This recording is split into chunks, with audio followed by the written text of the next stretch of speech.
Whenever I walk past a courthouse, it is easy for me to think I understand what I am looking at. I see a large government building, security at the entrance, courtrooms behind heavy doors, judges, lawyers, clerks, and people waiting for their cases. From the outside, it can look simple. A case comes in, a judge hears it, a decision is made, and everyone moves on. But financially, that picture is wrong.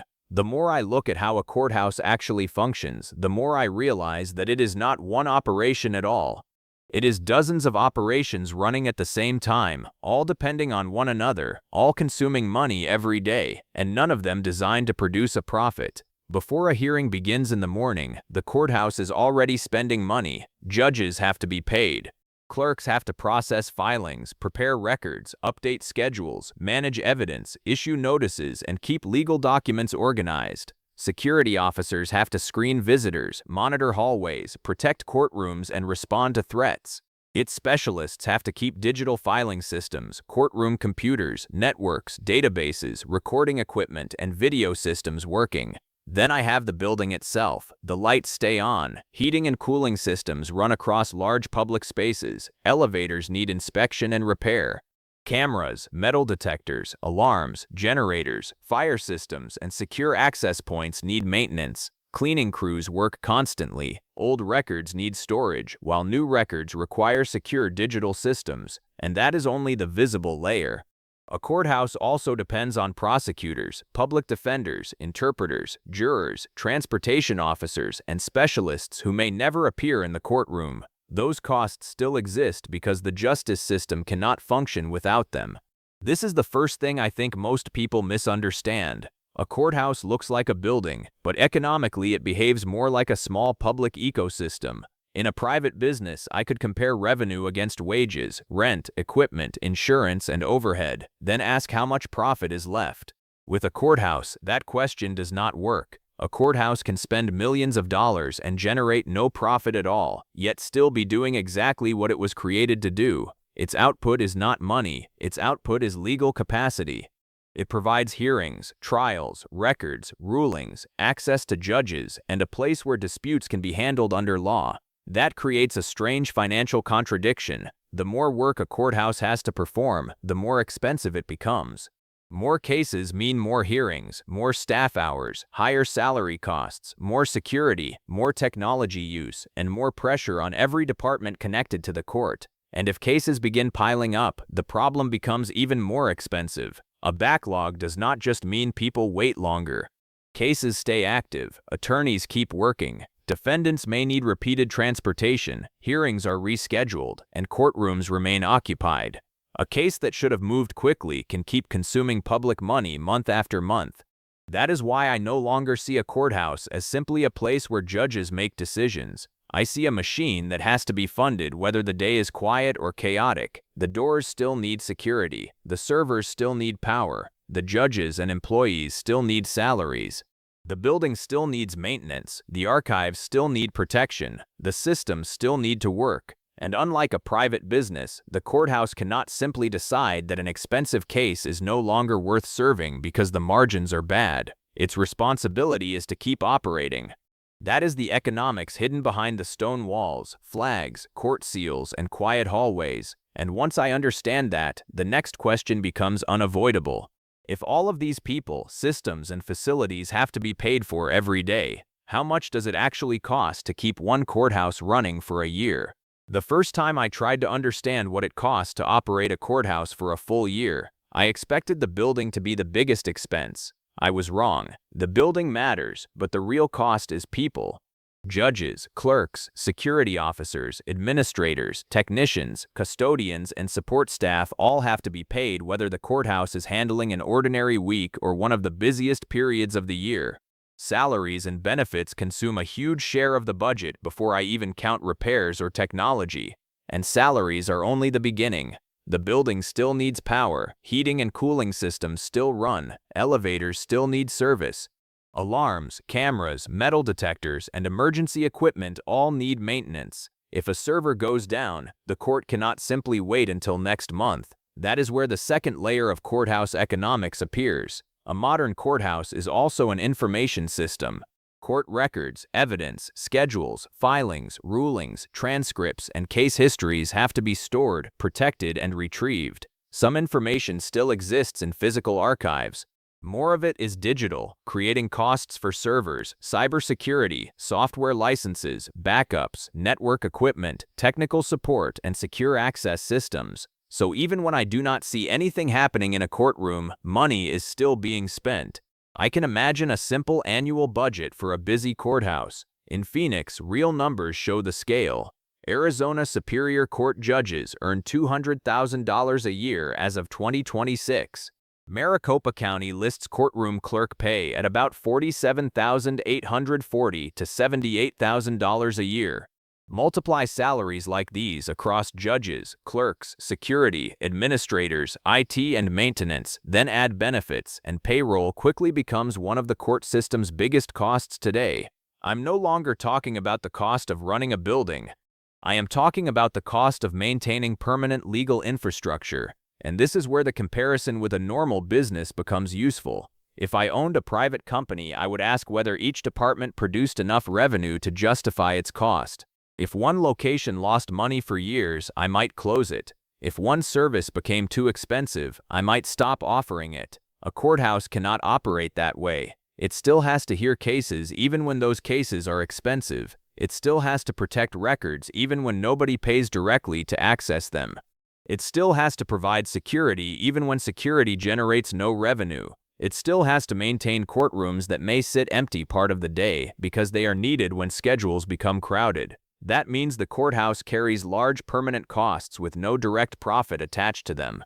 And those costs are not easy to reduce. Cut too much from staffing, and cases move more slowly. Cut too much from maintenance, and the building becomes less reliable. Cut technology spending, and digital systems become vulnerable or outdated.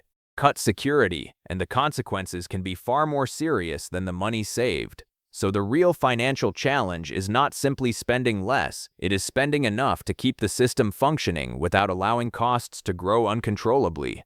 That balance becomes harder because the courthouse budget does not stay stable from one month to the next. A normal week may require ordinary staffing and routine operations. Then one major case arrives. Suddenly, more security is needed, more jurors are called, more staff hours are required. Extra courtroom space may be used. Transportation costs rise. Interpreters or expert witnesses may be needed. What looked like a predictable annual budget can start changing quickly. That is why I think the phrase "cost of a courthouse" is misleading. There is no single cost. There is a base cost just to keep the institution open, and then there are additional costs created by the cases moving through it. And sometimes, one case can change the economics of the entire building for weeks. Once I understood the basic cost of keeping a courthouse open, I realized something else. The normal operating budget is only the foundation. The expensive surprises begin when the court has to deal with complicated cases and logistics. That's where the additional expenses appear. Jurors are one example. A jury is not free simply because ordinary citizens are serving on it. In Maricopa County, selected jurors receive $12 per day plus mileage at 67 cents per mile. Staff still have to summon them, organize attendance, process payments, and manage the whole jury system. Then I have interpreters. A courthouse can't function fairly if a defendant, witness, victim, or participant cannot understand what is happening. That means qualified interpreters may be required for different languages and communication needs. Expert witnesses create a different kind of expense. Some cases involve medicine, engineering, finance, digital evidence, psychology, or forensic analysis. Experts may have to review records, prepare reports, appear in court, or explain technical evidence. Public defense adds another layer. If someone cannot afford legal representation and qualifies for appointed counsel, the system still has to provide a legal process that works. Depending on the jurisdiction, public defenders, appointed attorneys, investigators, and support staff are funded with public money. Then there is transportation. A defendant held in custody may need to be moved from a jail or detention facility to the courthouse and back. That requires vehicles, trained officers, scheduling, secure holding areas, and coordination between agencies. None of this creates revenue. Every part of it creates cost. Security can become even more expensive when a case attracts unusual attention. I can imagine a major trial in a city like Phoenix. Under normal conditions, a courthouse may already have screening officers, courtroom deputies, cameras, secure entrances, and controlled access points. But a high-profile proceeding can change the entire security plan. More officers may be assigned, additional entrances may need monitoring, certain hallways may be restricted, separate movement plans may be created for jurors, defendants, witnesses, attorneys, and the public. Extra courtroom space may be reserved. If large crowds or intense media attention are expected, the courthouse may need temporary barriers, overtime staffing, coordination with local law enforcement, and more personnel outside the courtroom. The courthouse may look almost identical from the street, while its daily operating cost has suddenly increased. A 2-month trial creates something completely different. Jurors may require repeated compensation, security remains expanded, court staff work longer schedules, courtrooms stay occupied, transportation continues, interpreters and experts may return multiple times. Every extra day adds another layer. This is why I cannot judge the cost of a case simply by looking at the legal issue involved. Time matters, complexity matters, security matters. The number of people involved matters. Even scheduling matters, because a case occupying one courtroom may force another case into a different room or a later date. That creates pressure across the entire system. And once several difficult cases overlap, the courthouse can start spending more money not because the building changed, but because the workload did. A courthouse has fixed costs just to exist, but the cases passing through it create variable costs that can rise quickly.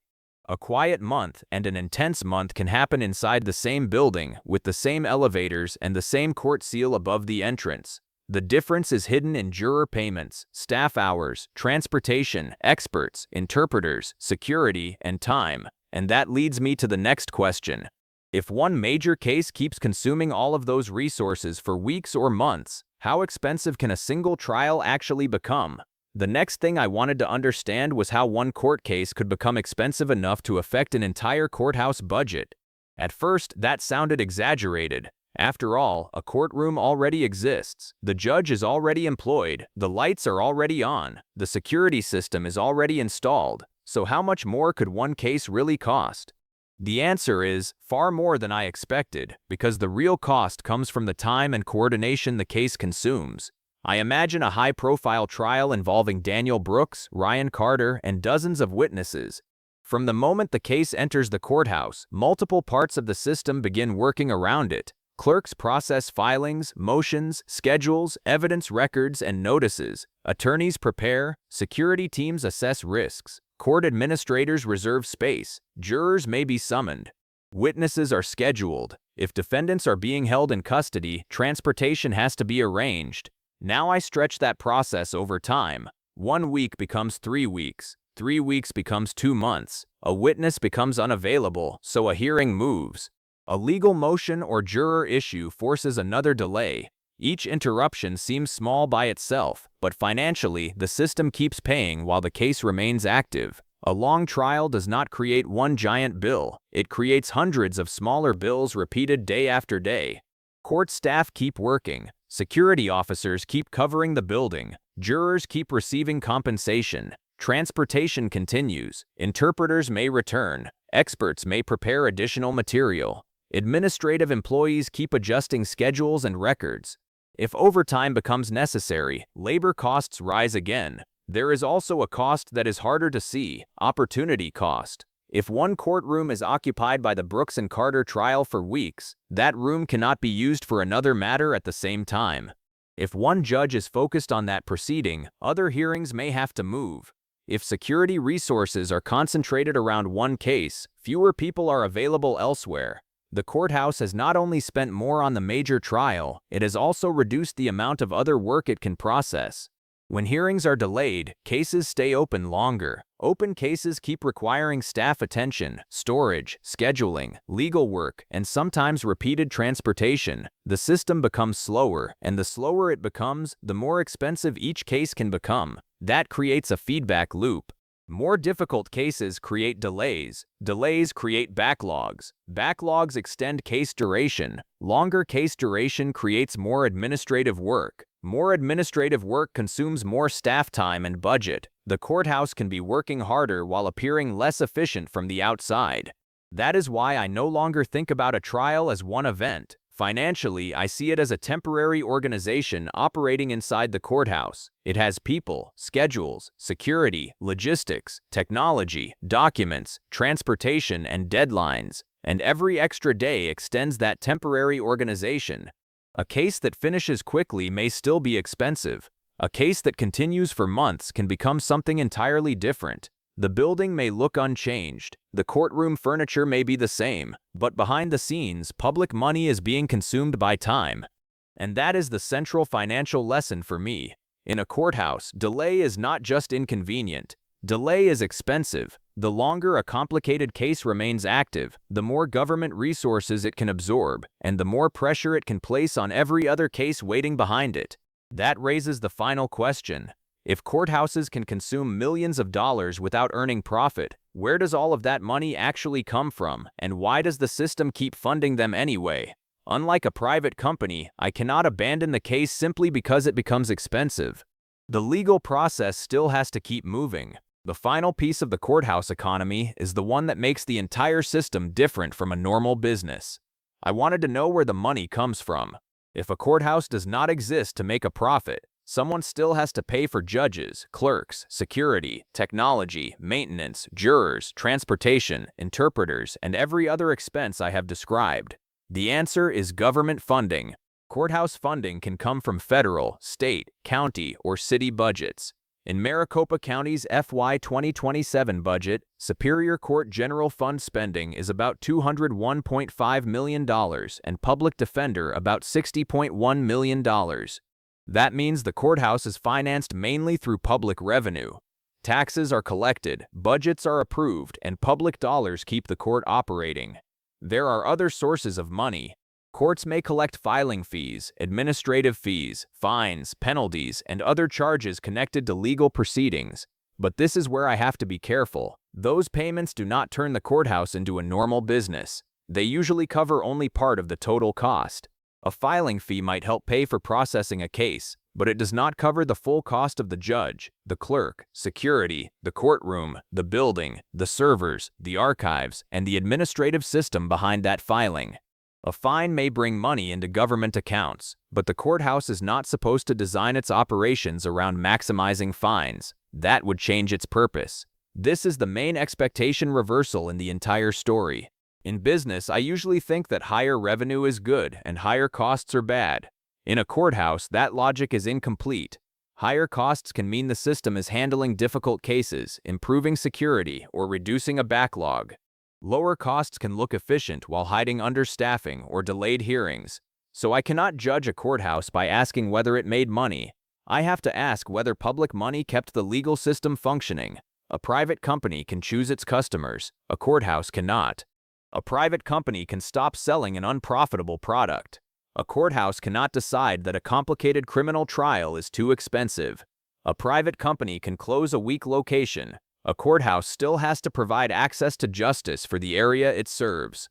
That obligation is what public funding is really paying for.